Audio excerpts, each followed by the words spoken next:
Ethos of Silence. A veteran podcast aims to amplify the voices of veterans, creating a safe space for authentic conversations about their experiences, challenges, and triumphs. We seek to break the stigma surrounding mental health and foster community support, resilience, and understanding. Through storytelling, expert insights, and candid discussions, we strive to inspire healing, promote awareness, and empower veterans on their journeys. Welcome. All right, we're gonna give this a try. Maybe we'll read a book. We'll read a passage out of the Warrior Ethos by Steven Pressfield. Right? He's a Marine. It's on the Marine Corps reading list. Every Lance Corporal is supposed to read it. Obviously, it doesn't happen. You know, No. some people take professional development more seriously than others. That's okay. No, Derek. That's all right. Most Marines can't read, and it's not written in crayon, so And there's no pictures. I'll accept it. Hey, It would probably help if there was good, clear pictures too. Cartoon pictures like come on! Yes. Oh, cartoon pictures. Yeah. Okay, I'll get my 3-year-old to rewrite it for you. That would help. Oh, there it is. Yeah. You think Barnes and Noble would have it?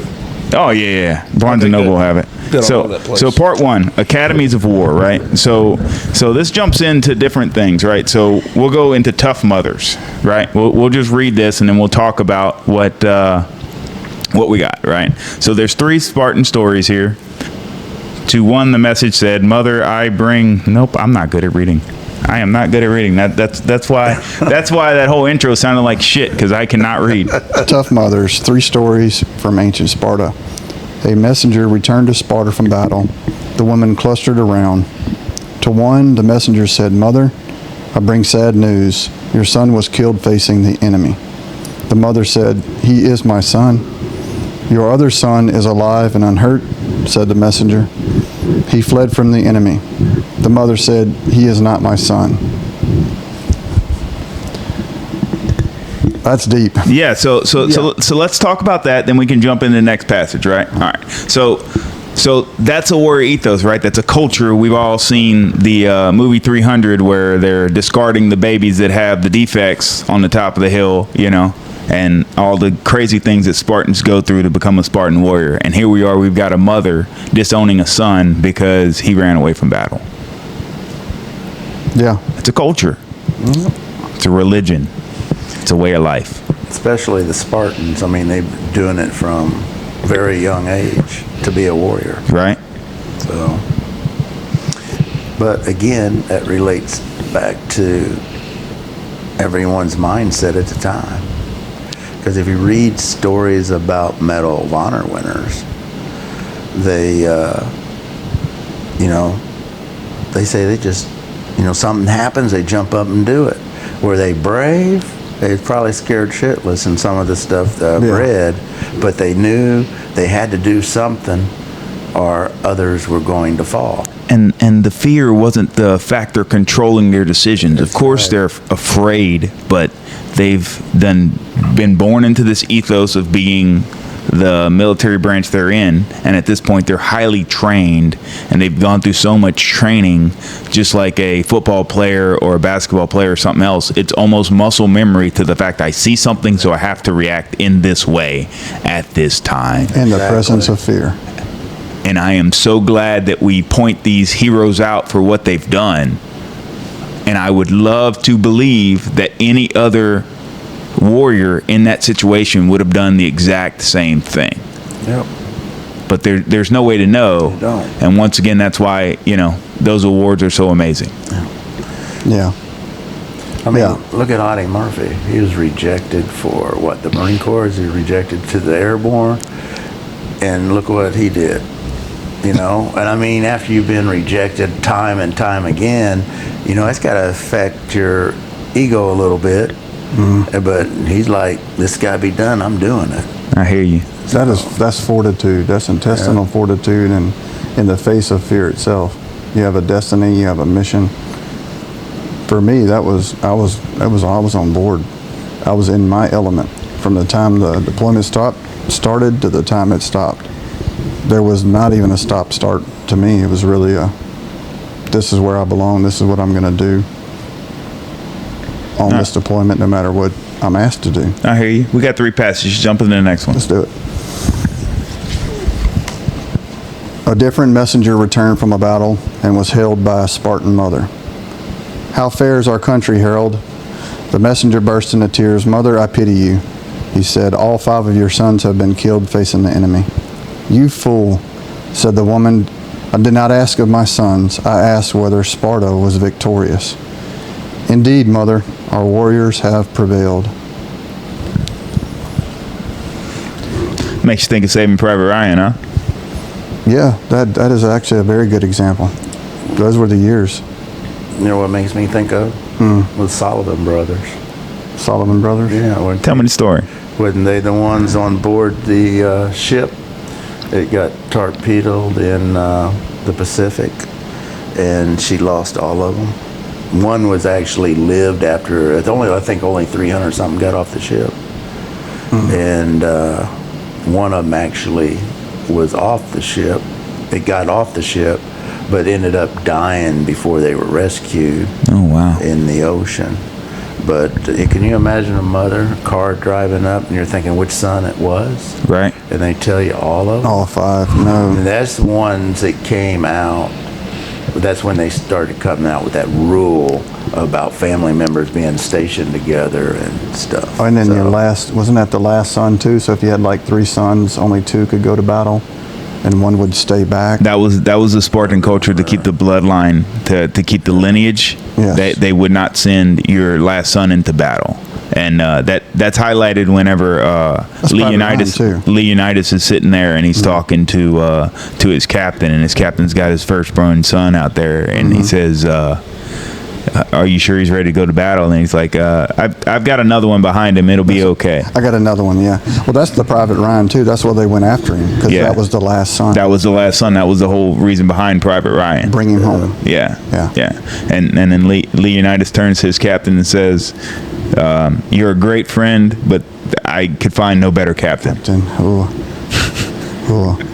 Yeah, there is something that we have carried through our lineage that even still today exists. And I guess in the 40s, when I talk from men from the 40s, from their stories and about them leaving, that was their coup de grace. They were going to go. That was the call. That was the mission. And when you still look at World War II, the people that were serving and that left, there's still people here that are serving, and the whole country was involved. Yeah. I mean, they call it the greatest generation for a reason. They all went off. They all come back to great things. They built the country that we're looking at. Let's read the next passage. Maybe something else will jump out at us. Yeah.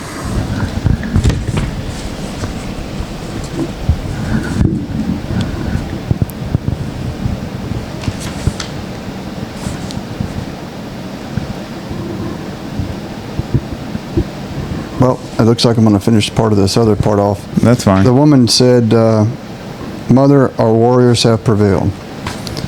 Then I am happy, said the mother, and she turned and walked home. 2 warriors, brothers, were fleeing from the enemy back toward the city. Their mother happened to be on the road and saw them running towards her. She lifted her skirts above her waist. Where do you 2 think you're running to? Back here from whence you came? Well, that was the finish of it. But the most famous Spartan mother story is also the shortest. A Spartan mother handed her son his shield. As he prepared to march off to battle, she said, "Come back with this or on it." That's a warrior culture. That's the warrior ethos. That's a break in that story there. Yeah. I mean, that's just exactly what we've been talking about. I mean, that is warrior ethos. That's exactly, the warrior mindset and the way warriors are raised, When I took my second signature on line, my mother had already been through one. And the second time, when I walked through the door and told her that I was leaving, September 11th happened, I was working on the side of the road. And she says, she just cried. She went into tears. She hugged me and she said, "You go do what you got to do." My mother was a tough woman. She reminds me a lot of the Spartans, the Spartan mother. But she told me you got to do what you have to do, but you come home. Yeah, we all have tough families, and we've put them in tough places, and that's why it's so hard to build a family and maintain relationships. I mean, it's hard to maintain relationships with friends, much less loved ones, while I'm in the military. I come back home, and I think I'd run into them, say hi, and, how you doing? And we both say okay and move on, but we both know what okay means. We know what okay means. It's kind of clear when you read the passages of what Warrior Ethos actually is. And, hopefully we can slowly get through this book, read a passage at a time, and try and figure out, a little bit about other warriors' cultures and what these warriors get into and the mindset of just the culture in general. Because maybe that'll paint a better picture of what I'm talking about. Well, we see it in our own society. Look at, like you talked about, the warrior culture in World War II. Mm-hmm. I mean, we had over 13 million people in our country part of the military. And what else happened? Back home, we energized a whole nation to support that war. Yeah. And, they worked long shifts. They did whatever they had to do because they knew their sons, their fathers, their daughter, all that stuff. They needed the equipment, and they worked to do it. And they, didn't have sugar, they didn't meat. Everything was rationed, but they were good with it. But how long could they last? Because, in the late 44, then it was like, okay, this is enough. But we were winning the war and ended up the war. And then you heard it when we were in the military. I don't know, that younger generation is not going to be able to do what we do. See, but I believe strongly that whatever has to happen, the younger generation will take care of because of the way that I'm raising my young men. The way that, I see all of us raising kids, the amount of patriotism I see when I actually go to schools. Granted, I'm saying this, and I know schools that didn't even have Veterans Day programs. So I understand that it doesn't exist in some place. But everywhere throughout the country, we've got good old country boys, just like Derek, who were raised up and something happens, and all of a sudden it sparks the fact that, you know what, I love my country, I love this place, let me go defend it and make sure that my kids can enjoy the country the same way I did. Yeah, that's what I was going to say. I fully agree with that, because I seeing 17, 18 years olds on gun trucks handling those guns, and you're sitting there thinking, these guys are up to the task. They're not whining about it, because you always hear that. They talked about us that way when we came in, but they jumped up there and they did what they had to do. And I think that will continue because of the pride and stuff that we do have. Of course.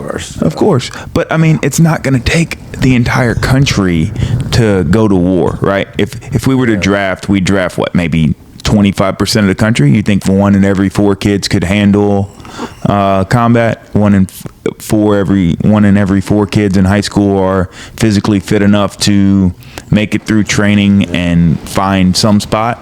And I mean, with the technology we got now, we're not talking about trench warfare. Yeah. At least I hope not. I hope we don't end up having to talk about holding the trenches and mustard gas and all the other different stuff. But I mean, backwards. But with the technology and everything else we have, we should be able to maintain. And I think there's enough stuff and enough patriots in our system to make sure that it continues.